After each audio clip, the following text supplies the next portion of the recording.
Assalamu alaikum everyone. I welcome you all once again to the Society of Free Educators. This is session number 32 from the class of Communication Skills, Development and Learning. Before we start, I officially say sorry to all of you that because I was unable to have any sessions in the past week because of my work that was already going on in my office. I have to attend a lot of meetings and I mean, what can I say? I was busy. I was unable to prepare any sessions for you, to be very honest. I have to give a shift of more than 12 hours sometimes, and things are getting rectified.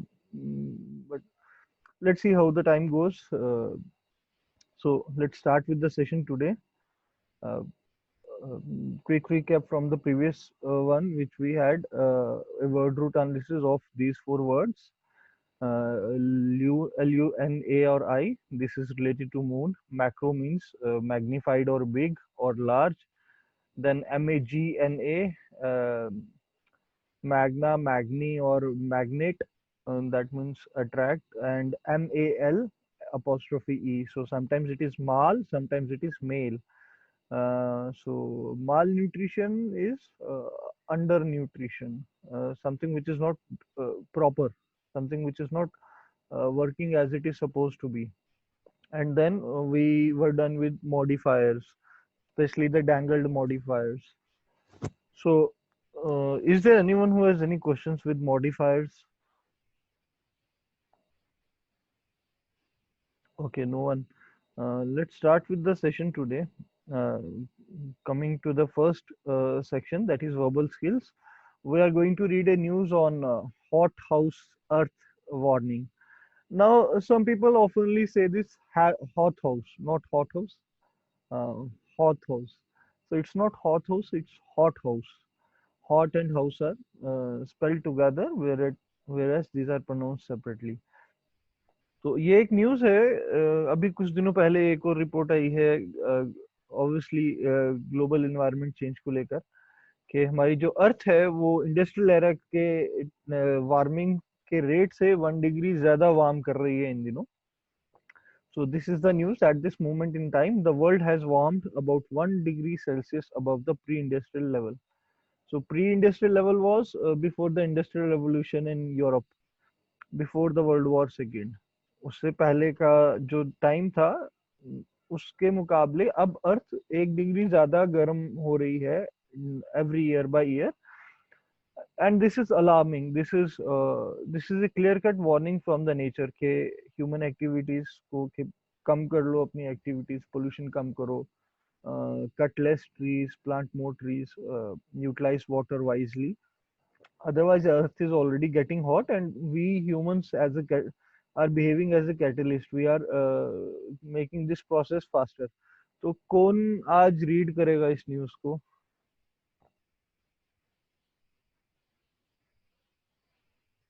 Naval आप करोगे?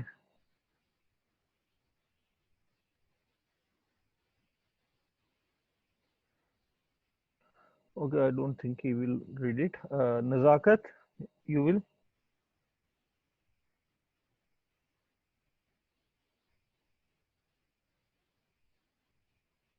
uh, Irfana or Mariam or Rakshanda, anyone can read it. Rakshanda, do you want to give it a try? Okay, sir. Okay, please go ahead. Household earth warning. It's At hot this moment, house. yes, sir. Hot house. Hot house, Hot house. household earth warming. Sorry, warning. Yes, hot. At this moment in time, the world has warmed about 1 degree Celsius above the pre-industrial level. This new analysis says that temperatures would have risen much faster if it weren't for the oceans, forests, and lands absorbing vast amounts of carbon dioxide from human activities. However, as temperatures continue upwards, the scientists say that the natural system can flip from soaking up carbon dioxide to spewing out huge quantities into the atmosphere. That could cause a domino effect, where permafrost thaws, forests die back, and the ice sheets crumble, leading to world with 4 to 5 degrees of warming, with towering seas inundating, Inundating. in undating coastlines. Yeah, inundating. So what is inundating? Anyone has any idea?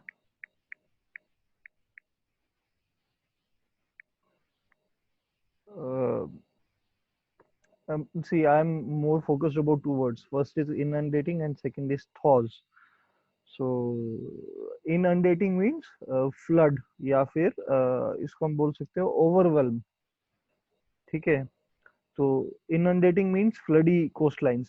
ऐसी coast normally coast lines पे इतना पानी नहीं होता कि इंसान डूब जाए, बट जो हालात चल रहे हैं तो कोस्ट लाइन्स में पानी भर जाएगा. सुनामी एक इसका प्राइम एग्जांपल है. That was an inundating coast line disaster.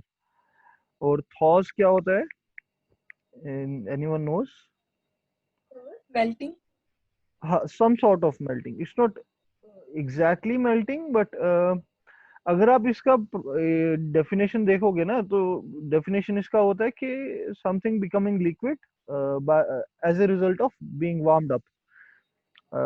Particularly कोई चीज को जब कोई चीज गर्म होने की वजह से पिघलना शुरू करती है, उसको हम बोलते हैं थॉज.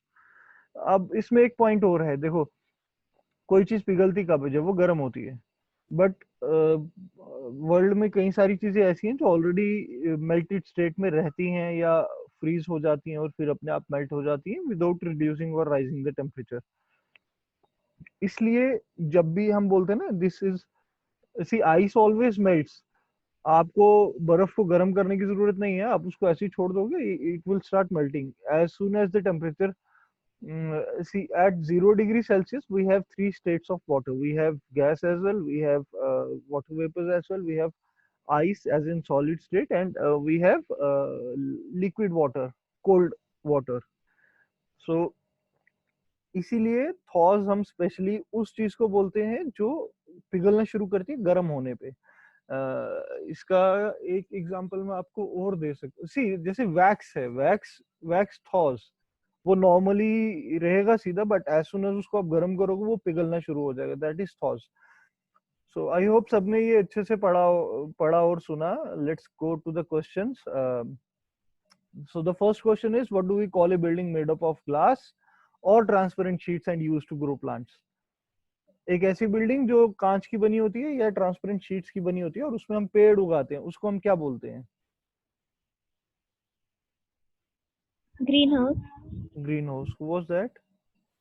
I think Mariam. Mariam. Yeah, cool. Correct. So that is greenhouse. The second question is, what do we call a time after which events cannot be stopped? एक ऐसा टाइम जिसके बाद आप इवेंट शुरू होने के बाद रुकते नहीं, उस टाइम को हम क्या बोलते हैं? Anyone knows?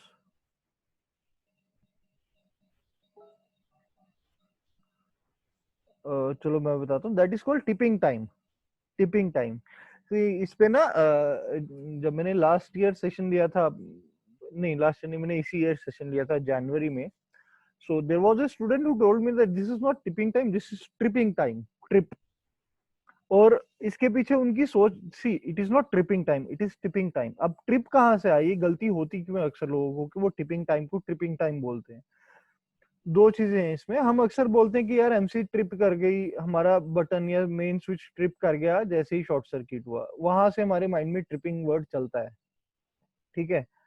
अब दिक्कत क्या है इस वर्ड की? इस वर्ड की दिक्कत ये है ट्रिपिंग की कि trip is when you travel somewhere in English.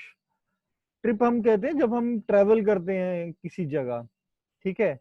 और ट्रिपिंग हो गया उस एक्ट को करना, वो ट्रैवल करना, that is tripping. So tripping point is nothing. Tripping point कुछ नहीं होता, टिपिंग पॉइंट होता है. अब आप बोलोगे कि यार हम फिर एमसीज को क्यों बोलते हैं? एमसी ट्रिप कर गई, एमसी डाउन हो गई, एमसी क्लोज हो गई, जैसे शॉर्ट सर्किट हुआ या ट्रांसफार्मर बाहर जल गया और हमारे घर का एमसी डाउन हो गया, हम उसको क्यों बोलते हैं एमसी ट्रिप कर गया? ये इसको हम उर्दू में बोलते हैं गलतुल आम. गलतुल आम मतलब एक ऐसी चीज जो सारी दुनिया गलत बोलती है और उसको हम सही मान चुके हैं, उस मिस्टेक को हम इग्नोर करते हैं.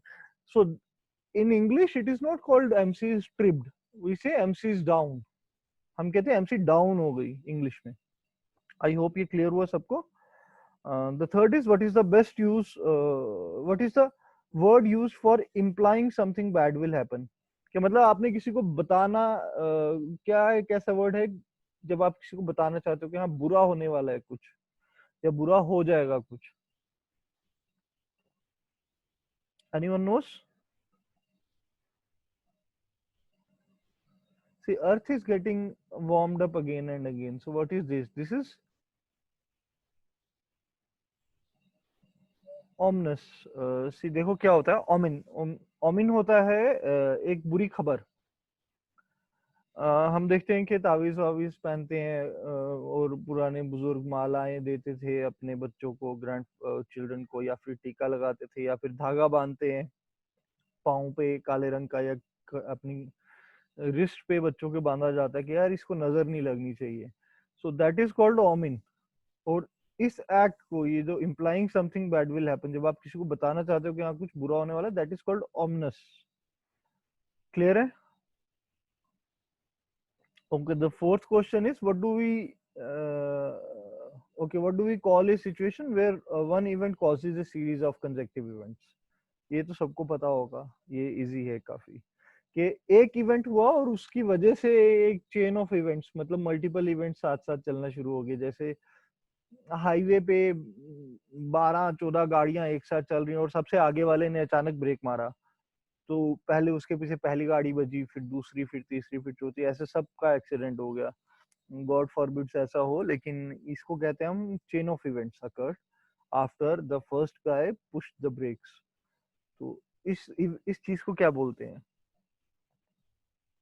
Anyone nose?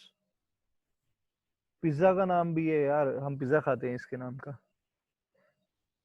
It is called Domino's effect या डोमिनो. अब डोमिनो इफेक्ट क्यों कहा जाता है? देखो, अक्सर हम सोचते हैं कि domino is a pizza brand, but domino का अगर आप एक्चुअल मीनिंग देखोगे ना, वो छोटे छोटे ब्लॉक्स होते हैं जिनको आप एक लाइन में खड़ा करते हो और सबसे पहले वाला ब्लॉक गिराते हो और वो फिर सारे ब्लॉक गिराते जाता है. और इसी के बेसिस पे इस इफेक्ट का नाम है डोमिनो इफेक्ट, या इस सिचुएशन का, कि where one event causes a series of consecutive events. पहला वाला गिरा, फिर उसकी वजह से दूसरा, फिर तीसरा, फिर चौथा, फिर पांचवा, इस तरह से. So anyone has any questions regarding these? Okay, so let's go to the next section, that is verbal skills. Again, a new meaning for an old word. अब old word जो है वो है sticking point.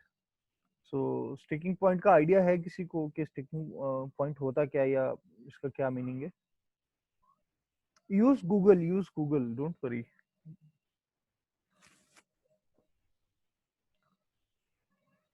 Anyone has any idea regarding sticking point? चलो मैं बता रहा हूँ. देखो, यूजुअली क्या होता है, हम ना एक गलती और करते हैं स्टिकिंग पॉइंट में. हम सोचते हैं, जैसे मेरा रिलीजन इस्लाम है और मैं मानता हूँ कि हाँ गॉड इज वन, अल्लाह एक है, ठीक है, तो ये मेरा स्टिकिंग पॉइंट है. लोग अक्सर सोचते हैं कि जिस चीज पे कोई बंदा बहुत स्ट्रांग बिलीव करता हो या उसका आर्ग्यूमेंट बहुत स्ट्रांग हो, वो उसका स्टिकिंग पॉइंट होता है. सो that is actually not sticking point, that is believe और ट्रस्ट और बिलीफ. ठीक है, बट स्टिकिंग पॉइंट इज एक ऐसा काम या एक ऐसी चीज जो किसी प्रोग्रेस के आड़े आए, जो बहुत बड़ा ऑब्स्टेकल हो किसी प्रोग्रेस का या आपके गोल तक जाने का, या फिर दो बंदों या तीन बंदों की या मल्टीपल लोगों की जो आपस में बातचीत हो रही हो और एग्रीमेंट होना हो या नेगोशिएशन हो रही हो, उसके बीच में आड़े आ गया, उसको हम बोलते हैं स्टिकिंग पॉइंट. इसकी क्लासिकल या जो मिस्टेकनली थॉट जो इसको किया जाता है, that is someone strong belief और argument, but the actual context is an issue or problem that blocks a negotiation or agreement, sorry. तो एक ऐसा इशू या प्रॉब्लम जो एक एग्रीमेंट को या नेगोशिएशन को ब्लॉक करके रखा हो, जिसने होने ना दे, या फिर an obstacle to progress towards an agreement और ए गोल. इसकी एग्जांपल्स हम देखते हैं. The amount of time it would take to build the railways was a sticking point when it came to signing the final agreement. अब यहाँ पर जो sticking point है ना, that is an obstacle to the progress towards an agreement or a goal. तो railway बनानी, final agreement है हमारे पास, और वो इसलिए साइन नहीं हो रहा क्योंकि रेलवे को बनने में बहुत टाइम लगेगा, और ये एक स्टिकिंग पॉइंट है, ये एक बाधा है फाइनल एग्रीमेंट के साइन होने में. अब दूसरा है, Ahmed and Bob could not agree on the budget, the amount spend on stationery was a real sticking point. अब ये हुआ क्या है, अहमद और बॉब किसी बजट को डिस्कस कर रहे हैं और वो एक सेम प्लेटफॉर्म पे नहीं आ रहे, उन दोनों में बहस चल रही है, दोनों अपने अपने आर्ग्यूमेंट दे रहे हैं। बात ये है कि स्टेशनरी के ऊपर ज्यादा पैसा खर्च हो गया और ये स्टिकिंग पॉइंट बन गया, ये उन दोनों की नेगोशिएशन का ना होने का एक इशू बन चुका है। और तीसरा है trade tariff was a sticking point in the negotiations. ये तो क्लियरली दिख रहा है कि this is a problem in completing the negotiations. So is there anyone who has any question regarding these, or any misunderstanding or anything regarding sticking point? So next is business English, जिसमें हम आज पढ़ेंगे language for placing an order.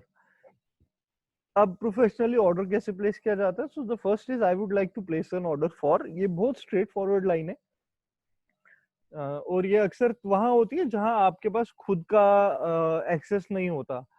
सी, मैं ये line Amazon में use नहीं करूंगा। जब मैं अमेजन या फ्लिपकार्ट या वॉलमार्ट या किसी भी ऐसी चीज से इस तरह का ऑर्डर प्लेस करूंगा तो मैं ये लाइन यूज नहीं करूंगा वहां पर, क्योंकि वहां पर मेरे पास एक्सेस है। मैं लॉग इन करूंगा, अपना ऑर्डर को कार्ट में डालूंगा, पेमेंट करूंगा, this is how I place an order on e-commerce website.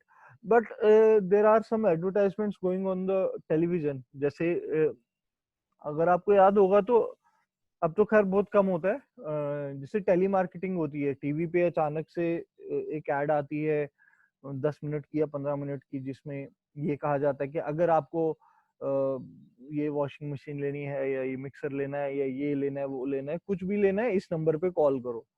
उस सिचुएशन में आप इस तरह से ऑर्डर प्लेस करोगे, I would like to place an order for this washing machine, or I would like to place an order for this Sona belt, कुछ भी। And second is we are going to need, अब ये क्या है, we are going to need is जब आप already order कर रहे हो और उसके बीच में अचानक से आपको याद आता है कि यार ये चीज तो रह गई। इसका एक एग्जांपल देता हूँ मैं। जैसे मान लीजिए मैं एक शॉप पर गया, स्टेशनरी की शॉप पे, और मैंने उनको बोला कि यार मुझे आप 3 रजिस्टर्स दे दो और फलानी क्लास की फलानी बुक एंड 3 पेन भी दे दो। और फिर मुझे याद आया यार मुझे तो कलर्स भी खरीदने हैं, सो मैं बोलूंगा we are going to need colours as well. So this is how you place an order while or when you have already placed an order, you have not left the place. The third is could you send. अब could you send क्या होता है? ये friendly way है। मेरा friend US में रहता है और मैं यहाँ से ऑर्डर नहीं कर सकता यूएस में किसी चीज को मंगवाने के लिए, सो मैं उनको कॉल करके बोलूंगा अपने फ्रेंड को, could you please send me those T shirts from G Star, या could you please send me the latest version of Xbox, I will wire transfer you the money. और इसके बाद है कुड वी ऑल्सो हैव। ये families में चलता है अक्सर।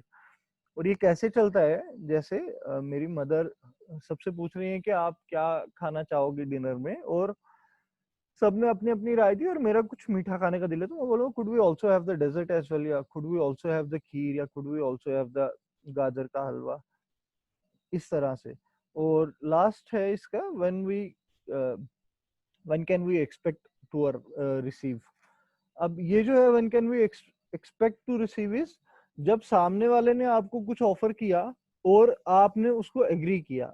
ये अक्सर होता है जब जैसे आपने कोई अवार्ड, कोई लॉटरी या कोई टूर्नामेंट जीता और वहां से आपको कॉल आई कि यार sir you have one this tournament, या फिर you have the your ticket number has one this lottery. और उस टाइम अब आप उनको ऑर्डर थोड़ी करोगे, उस टाइम आप उनसे एक ETA मांगोगे, एस्टिमेटेड टाइम ऑफ अराइवल, और वो उस टाइम ये लैंग्वेज आप यूज करते हो, when can we expect to receive our trophy, या when can we expect to receive our gift, इस तरह से। सो आई होप ये क्लियर है सबको। Is there any question regarding this? Is there anyone who has any question regarding this? Chalo, we will go to the next one. But okay, we will go to the word root analysis and pronunciation. Though, so the first word that we are going to understand is man, mani, या menu.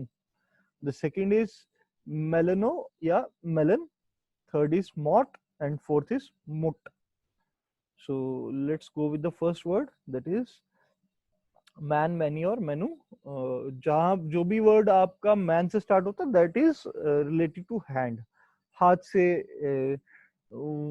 Relation है उसका. So the first word is manoeuvre. Manoeuvre है to move carefully और skilfully.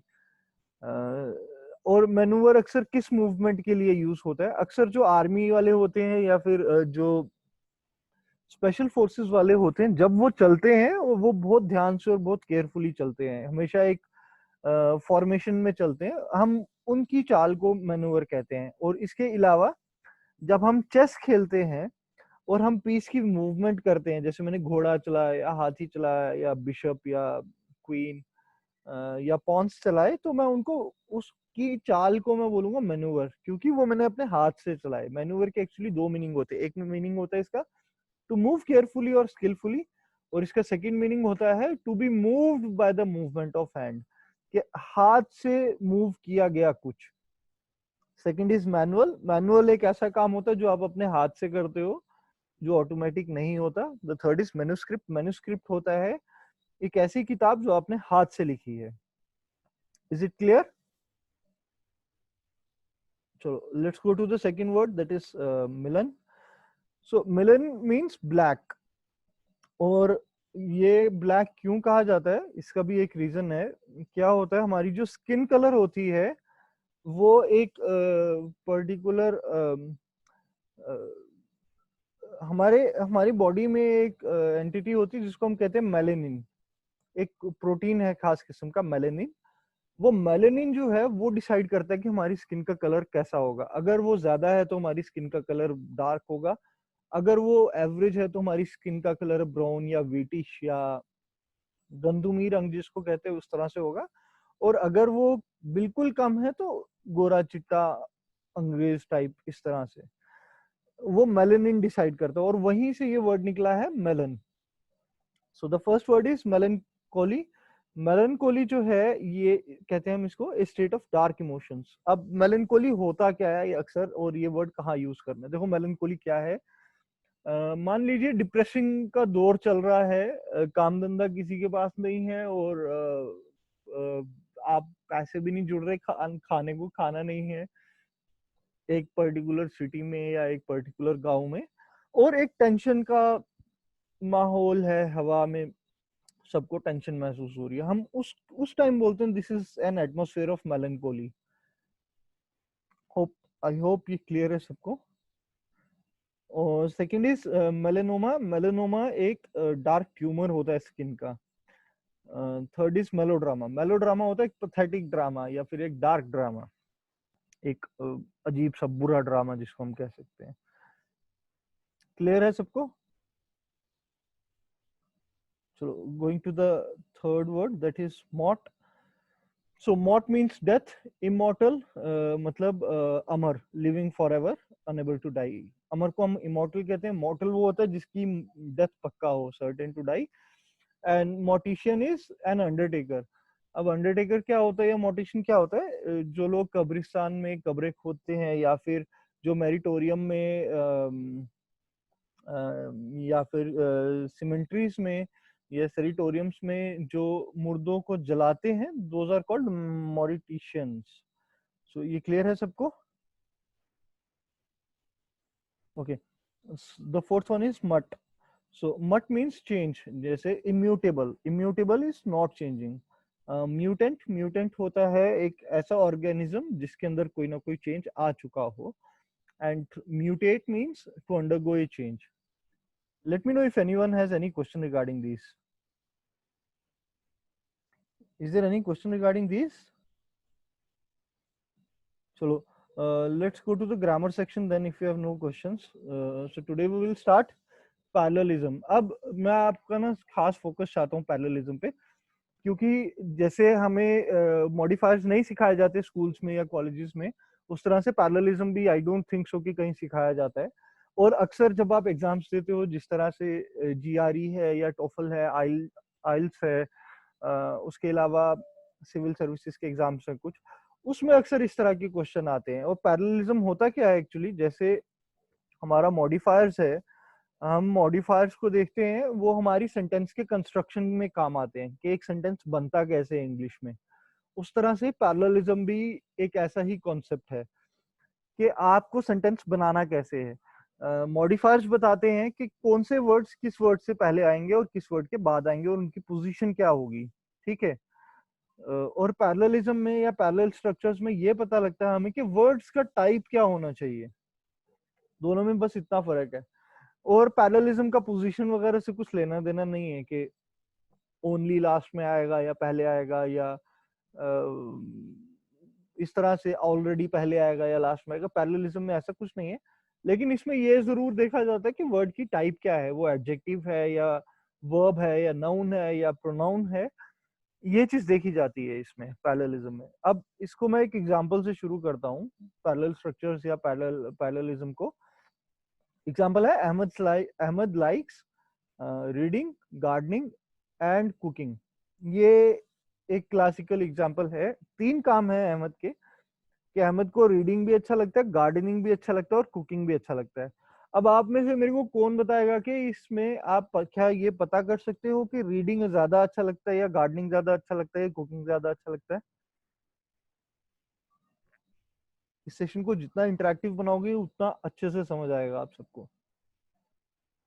Is there any way you can understand कि ज्यादा अच्छा? Reading. चलो ठीक है, ये आपने पोजीशन के बेसिस पे बोला ना इरफाना? जी सर। ओके, और कोई? चलो मैं आपको इसमें एक चीज और बता देता हूँ। देखो इंग्लिश लैंग्वेज जो है ना, रीडिंग। ये भी आप भी पोजीशन के बेसिस पे बोल रहे हो नवल? हाँ, आई गेस आप पोजीशन के बेसिस पे ही बोल रहे हो शायद रीडिंग। मैं आपको एक चीज बताता हूँ, देखो क्या होता है। इंग्लिश एक ऐसी लैंग्वेज है जिसमें जब तक स्पेसिफिकली ना बताया जाए कि कौन सी चीज ज्यादा है या कम है, तब तक सारी चीजें इक्वल होती हैं। इस सेंटेंस से ये साफ जाहिर होता है। और ये फर्क है, देखो अगर इंग्लिश हमारी नेटिव लैंग्वेज होती ना, तो ये चीज हम समझ जाते। मैं आपको एक चीज बताता हूँ, अगर मैं उर्दू में बोलूंगा मुझे खाना घूमना और पकाना अच्छा लग खाना पकाना सॉरी मुझे पढ़ना, घूमना और खाना पकाना अच्छा लगता है। अब ये हिंदी में भी है और उर्दू में भी है, और जिसकी भी हिंदी उर्दू मदर टंग है वो समझ जाएगा कि ये तीनों उसको बराबर अच्छी लगती हैं, इसमें कोई चीज कम या ज्यादा नहीं है, ठीक है। वैसे ही अगर कोई पंजाबी नेटिव पंजाबी स्पीकर है जिसको मैं बोलूंगा यार मैनू रोटी पकानी, मैनू खेती बाड़ी करनी, तो मैनू पढ़ना बड़ा चंगा लगता है, तो वो ही विल डेफिनेटली अंडरस्टैंड कि ये तीनों उसके लिए बराबर प्रायोरिटी के हैं, सेम प्रायोरिटी के लिए इक्वल हैं तीनों उसके लिए। अगर वो खाना बना रहा होगा तो, अगर खाना नहीं बना रहा होगा तो या वो पढ़ रहा होगा या वो खेती बाड़ी कर रहा होगा, और अगर वो खेती बाड़ी नहीं कर रहा होगा तो या तो पढ़ रहा होगा खाना बना रहा होगा, और उसी तरह अगर वो पढ़ नहीं रहा तो या वो खेती बाड़ी कर रहा होगा या वो खाना पका रहा होगा। और वैसे इंग्लिश है, इंग्लिश में क्या है, जब तक मैंने ये नहीं कहा किसी सेंटेंस में कि I like reading more than gardening और कुकिंग, तब तक मैं ये अंदाजा नहीं लगा सकता कि इन तीनों में से कौन सी चीज मुझे ज्यादा पसंद है। So the first and the foremost thing to understand is here reading, gardening and cooking have similar importance, equal importance. So position का चक्कर नहीं होता है। आपको जब तक स्पेसिफिकली ना बताए कोई कि भाई उसको क्या चीज ज्यादा अच्छी लगती है, तब तक आप अंदाजा नहीं लगा सकते, आपके लिए तीनों चीजें बराबर हैं। सो आई होप ये क्लियर है सबको। इरफाना आपको क्लियर हुआ ये कि कौन सी चीज ज्यादा अच्छी लगती है? Yes sir. चलो ठीक है। अब आते हैं इसकी सेकंड चीज के ऊपर। देखो अब इसी सेंटेंस को कहने का एक और तरीका कि Ahmed likes to read, gardening and cooking, और एक तरीका और है Ahmed likes to read, gardening and to cook, और the fourth one is Ahmed likes to garden, to read and to cook. अब इन चारों सेंटेंस में ना बहुत माइनर माइनर फर्क है। देखो पहला जो सेंटेंस है reading, gardening and cooking is verb, ठीक है, रीडिंग वर्ब है, काम है रीडिंग, गार्डनिंग भी एक काम है और कुकिंग भी एक काम है। अब टू रीड, अगर मैं टू को छोड़ दूं तो रीड एक नाउन है, और कुक भी एक नाउन है अगर मैं टू को हटा दूं, ठीक है। वैसे टू गार्डन में अगर मैं टू को हटा दूं तो garden is a noun, garden is not a verb, garden is a noun, लेकिन गार्डनिंग वर्ब है, ठीक है। अब पैरेलल स्ट्रक्चर्स के हिसाब से या पैरेललिज्म से हिसाब से क्या होता है, एक सिंपल सा फंडा आप याद रखना, ये हर लैंग्वेज का बेसिक है, हर लैंग्वेज का, चाहे English, Hindi, Urdu, Punjabi, Sanskrit, Mandarin, Malayalam, Turkish, European, कोई भी, स्पेनिश ले लो आप, इटालियन ले लो, कोई भी एक लैंग्वेज ले लो आप, उसका ये एक बेसिक फंडा है कि जो चीजें आपके लिए सिमिलर इंपॉर्टेंस की होगी उनको सिमिलर वे में लिखा जाएगा या पैरेलल वे में लिखा जाएगा। अब क्योंकि मेरे लिए रीडिंग, गार्डनिंग और कुकिंग बराबर इंपॉर्टेंस की है, सिमिलर इंपॉर्टेंस की है, तो मैं इन तीनों को या नाउन की फॉर्म में लिखूंगा या इन तीनों को मैं वर्ब की फॉर्म में लिखूंगा। समझ, या तो मैं इन तीनों को आईएनजी लगा लूंगा साथ, या फिर मैं इन तीनों के साथ टू इन्फिनेटिव यूज करके इनको नाउन की फॉर्म में लिखूंगा। ये चीज समझ आई? इसमें किसी को कुछ पूछना है? चलो मैं आपको बता दूं मैं एक्चुअली कहना क्या चाह रहा हूं आपको। किसी भी वर्ड को या किसी एक्शन को दिखाने के दो तरीके, एक है वर्ब के साथ आप आईएनजी लगा लो, या फिर एक है वर्ब से पहले आप टू लगा लो। ठीक है, टू इन्फिनेटिव यूज करो, टू और उसके आगे verb. So to read is a verb, but read itself is a noun. To garden is a verb, but garden itself is a noun. And to cook is a verb, to cook भी एक काम है, मगर cook अकेला एक noun है। अब है क्या पैरेललिज्म के हिसाब से? Parallelism or parallel structures implies that certain parts of a sentence reflecting similar importance should be constructed in the similar way. जो सेंटेंस का हिस्सा सिमिलर इंपॉर्टेंस रखता है उसको आप सिमिलर वे में ही कंस्ट्रक्ट करोगे। तो उसके हिसाब से इनमें से कौन से सही है और कौन से गलत? इसमें से दो सही है और दो गलत है। जिसमें सब तीनों वर्ड्स सिमिलर फॉर्म में है वो दो सही है, और जिसमें तीनों वर्ड्स डिफरेंट फॉर्म्स में है वो गलत है। So it's very obvious by looking at this I can understand this कि to read gardening and cooking is wrong, and to read gardening and to cook is also wrong. ठीक है, सही तरीका क्या है? या तो मैं जो भी वर्ड्स इक्वल इंपॉर्टेंस रखते या तो मैं उनके साथ सबके साथ आईएनजी लगाऊंगा, या फिर मैं सबके साथ टू लगाऊंगा और आईएनजी हटा दूंगा। मैं मिक्स अप नहीं करूंगा। ये क्लियर हुआ सबको? Guys, we are left with very less time. I need your response so that I can move forward. So ये क्लियर Yes, हुआ sir. सबको? ओके। Yes, sir. सो ये हमेशा याद रखना, पैरेललिज्म और पैरेलल स्ट्रक्चर्स के हिसाब से क्या है कि, और ये हर लैंग्वेज का बेसिक है कि सर्टेन पार्ट ऑफ सेंटेंस के कुछ हिस्से जो सिमिलर इंपॉर्टेंस दिखाते हो उनको आप हमेशा सिमिलर वे में ही कंस्ट्रक्ट करोगे। अब इसकी एक और एग्जांपल लेता हूं मैं, जैसे Akram is not only a tremendous pianist but also great at playing hockey. ठीक है, अब यहाँ पर पैरेललिज्म अप्लाई होगा या नहीं होगा ये मेरे को कैसे पता लगेगा? ये पता मेरे को ऐसे लगेगा कि जो वर्ड है ना नॉट ओनली बट ऑल्सो, ये कंपैरेटिव है। कंजंक्शन तो है लेकिन एक कंपैरेटिव कंजंक्शन है। ये क्या करती है? ये दो सेंटेंसेस को जोड़ती है और उनको कंपेयर करती है आपस में। जैसे नॉट ओनली, और एक्चुअली यहाँ पर क्या कहना चाहता है ऑथर? ये कहना चाहता है कि अकरम सिर्फ पियानो ही अच्छा नहीं बजाता, वो हॉकी भी बहुत अच्छा खेलता है। तो पियानो बजाना और हॉकी खेलना, इन दोनों को कंपेयर किया जा रहा है, और ये दोनों इक्वल हैं कंपैरिजन में। ये दोनों सेम इंपॉर्टेंस के हैं, इक्वली इंपॉर्टेंट है। अगर इक्वली इंपॉर्टेंट नहीं होते तो नॉट ओनली वर्ड यूज नहीं होता। ठीक है, फिर इस तरह से होता, Akram is only a tremendous pianist but he is not a good playing hockey player. तो अब यहाँ पर मेरे को पता लग गया कि पैरेललिज्म यहाँ पे भी अप्लाई होगा, और पैरेललिज्म होगा किस पे अप्लाई? पियानिस्ट और प्लेइंग हॉकी पे, क्योंकि ये दो वर्ड्स हैं जो इक्वली इंपॉर्टेंट है। अब यहाँ पर समझने वाली बात क्या है कि पियानिस्ट तो नाउन है। पियानिस्ट मतलब एक ऐसा आदमी जो पियानो बजाता है, उसके लिए नाउन यूज होता है पियानिस्ट। ठीक है, लेकिन एक ऐसा आदमी जो हॉकी खेलता है उसके लिए क्या यूज होता है? उसके लिए यूज होता है हॉकी प्लेयर, उसकी, और वो नाउन है। अगर उसको वर्ब की फॉर्म में लिखूंगा तो मैं लिखूंगा प्लेइंग हॉकी। तो ये दो ऐसी चीजें हो गई जो इक्वली इंपॉर्टेंट है, जो ये रिफ्लेक्ट कर रही हैं कि वो सिमिलर इंपॉर्टेंस की है, फिर भी उनका जो फॉर्म ऑफ कंस्ट्रक्शन है वो बहुत डिफरेंट है। एक नाउन है और एक वर्ब है। ये दिक्कत है इस सेंटेंस में। क्लियर हुआ सबको ये? देखो, किसी को इसमें डाउट हो रहा है कुछ कि गलत क्यों है ये सेंटेंस, या हमें ऐसा बोलना क्यों नहीं चाहिए? क्लियर हुआ?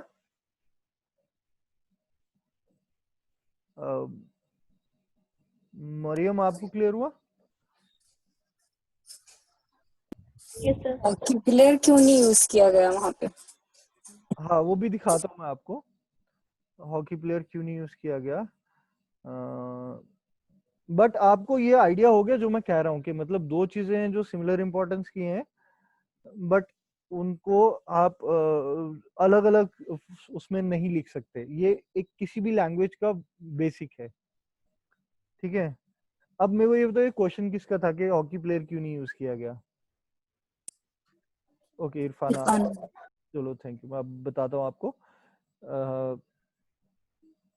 आई am very happy to see that everyone has got this very clear. अब करेक्ट वे क्या है, या तो आप इसको इन दोनों को नाउन की फॉर्म में लिख लो।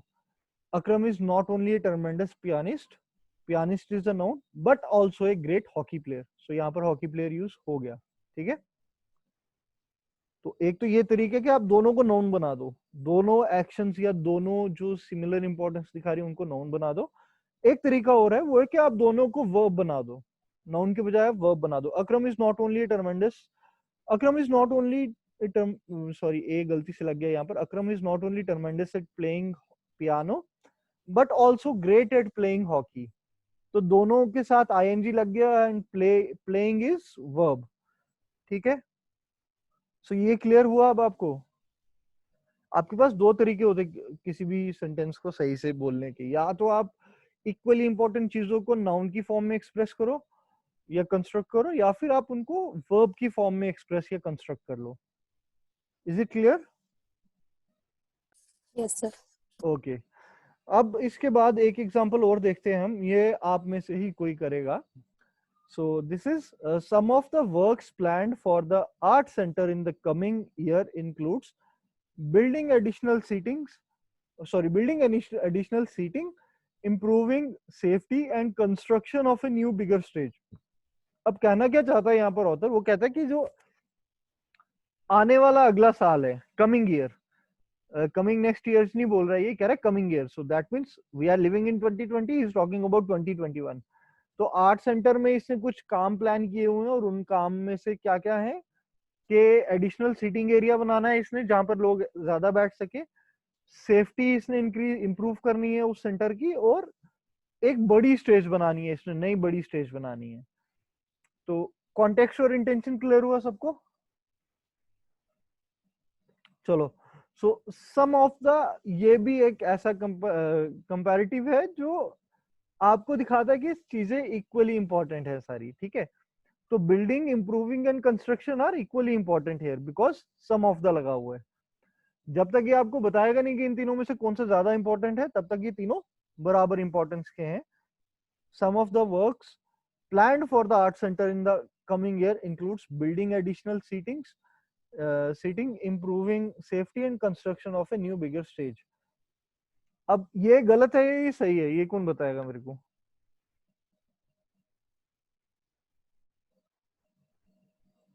यार जल्दी जल्दी, हमारे पास गलत है। गलत गलत कैसे है? बिल्डिंग और इम्प्रूविंग है और इधर कंस्ट्रक्शन है। हाँ, तो बिल्डिंग और इम्प्रूविंग क्या है और कंस्ट्रक्शन क्या है? बिल्डिंग और इम्प्रूविंग वर्ब है, कंस्ट्रक्शन नाउन है। हाँ, कंस्ट्रक्शन नाउन है, बिल्कुल सही। तो ये तीनों एक्चुअली में या तो तीनों कंस्ट्रक्शन सॉरी वर्ब होने चाहिए थे, या तीनों नाउन्स होने चाहिए थे। यहाँ पर एक्चुअली में हो क्या रहा है, ये दो वर्ब है, बिल्डिंग और improving is verb and construction is a noun. So this sentence is almost almost क्या दिख रहा है, गलत है सेंटेंस। अब इसको सही कैसे करेंगे? सही इसको क्या करेंगे, या तो तीनों को नाउन बना देंगे या तीनों को हम वर्ब्स बना देंगे। तो पहला तरीका तो ये है कि आप इसको नाउन, तीनों को वर्ब बना दो। Some of the works planned for the art center in the coming year includes building additional seatings, sorry again seatings के लिए यार मेरा ऑलरेडी माइंड ऑफिस की तरफ चल रहा है। Building additional seating, improving safety and constructing a new bigger stage.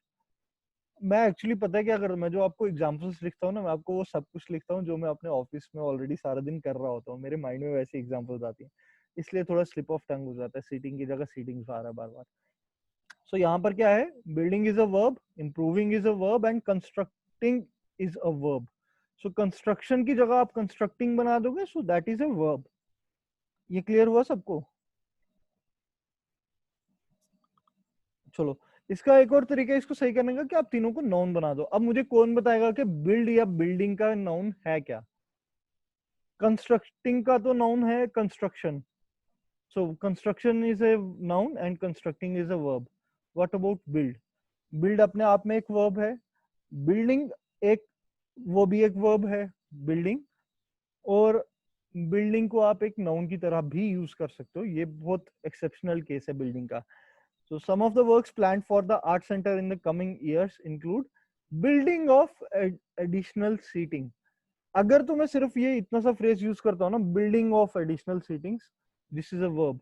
लेकिन अगर मैं इसको पूरे सेंटेंस का कॉन्टेक्स्ट देखता हूँ ना, यहाँ तक सम of the works planned for the art centre in the coming year includes building of additional seating, this is a noun. Okay, so improvement of safety and construction of a new bigger stage। ये clear हुआ सबको? ओ sorry, यहाँ verb आ गए, ये nouns थे यार, ये I am really very sorry. यहाँ पर नाउन्स हैं ये तीनों, these are not verbs, these are actually nouns. ठीक, तो अब पैरेललिज्म का ध्यान रखना क्या है आपने, आपको कैसे पता लगेगा कि पैरेललिज्म किस सेंटेंस में अप्लाई हो रहा है या किस में नहीं हो रहा है? ये कौन बताएगा मेरे को? मैं वैसे उस सेंटेंस को फिर से करेक्ट करूंगा अपने नेक्स्ट सेशन में, जो कि हम कल लेंगे। मैं उस सेंटेंस को फिर से लाऊंगा, बिकॉज मैंने जहाँ वर्ब्स लिखना था वहां नाउन लिख दिया, और जहाँ नाउन लिखना था वहां वर्ब्स लिख दिया आई गेस। बट मेरे को कौन बताएगा इस टाइम के पैरेललिज्म अप्लाई कहाँ होता है? आप तुक्का मार सकते हो या आप गूगल यूज कर सकते हो अपने फोन में। Maryam, you have any idea? और रक्षंदा, नवल, फैसल नहीं आए हैं आज। इरफाना, इरफाना आपको आइडिया है कि कहाँ यूज करेंगे जहाँ पैरेललिज्म? सेम इम्पोर्टेंस वाले वर्ब या नाउन एक साथ आपको डिस्क्राइब करने हैं हाँ, वहां पर। बिल्कुल सही। तो यहाँ से मेरे को ये पता लगता है कि जहां पर मेरे पास मल्टीपल वर्ब्स या मल्टीपल नाउन्स किसी सेंटेंस में होंगे ना, वहां पर मुझे पैरेललिज्म जरूर चेक करना है कि भाई ये सारे सेम इंपॉर्टेंस के हैं, तो ये पैरेलल स्ट्रक्चर्स में होने चाहिए। तो बेसिकली तीन जगह देखा जाता है पैरेललिज्म। पहली जगह है consistency in the use of adjectives and adverbs. ठीक है, कि एडवर्ब्स और एडजेक्टिव्स कंसिस्टेंटली कहाँ यूज हो रहे हैं। दूसरा देखा जाता है वर्ड्स और फ्रेजेस में, जब एक सेंटेंस में मेरे पास similar type of similar importance के वर्ड्स या फ्रेजेस आ जाए, उस टाइम मैं पैरेललिज्म जरूर चेक करूंगा। And the third is clauses में। क्लॉजेस में पैरेललिज्म को जरूर चेक करना, क्योंकि क्लॉजेस की वजह से आप सेंटेंसेस में कंपैरिजन करते हो। ठीक है, इसका मैं आपको एक एग्जांपल देता हूं। जैसे आप ये वाला सेंटेंस देखो, इसी सेंटेंस को ले लो आप, सम of the works planned for the art centre. So some of the is a comparative clause, और कंपैरेटिव क्लॉज की वजह से आप तीन अलग अलग काम को या तीन अलग अलग वर्ड्स को कंपेयर कर रहे हो, बिल्डिंग को, इंप्रूविंग को और कंस्ट्रक्शन को।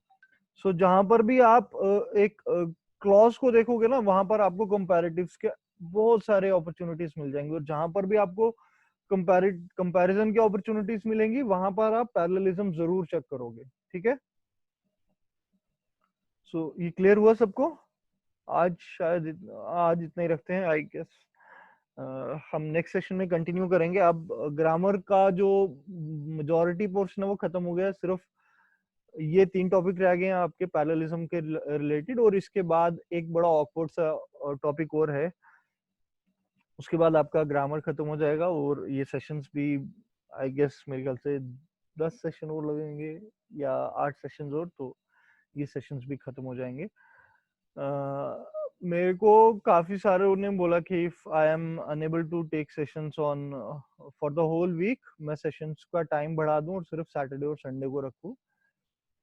आई request all of you to give me a feedback on my WhatsApp number.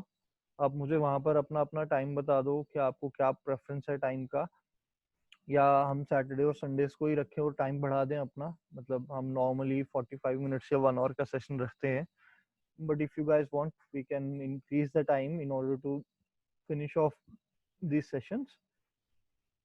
चलो ये तो खैर अलग बात है, बट मुझे ये बताओ, ये क्लियर हुआ सबको पैरेललिज्म का? is there anyone who has any question or any doubt regarding this? नजाकत, आपका आपने हैंड खड़ा किया है अपना चैट में, आपको पूछना है कुछ?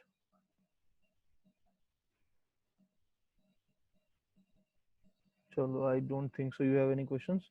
So once again, we will continue this in next session. That will be tomorrow. So please attend that session as well. Parallelism का बहुत सबसे important जो है वो है consistency of adverbs and adjectives. That we will study tomorrow. Till then, thank you guys. Have a wonderful night and wonderful days ahead. You guys have always been very wonderful. And once again, I'm very sorry because of my office, I'm unable to take sessions regularly. In case you have any questions, you can call me, or you have my WhatsApp number, you have my email as well, and you have the link to the recordings of the sessions. Bye, guys. Thank you very much.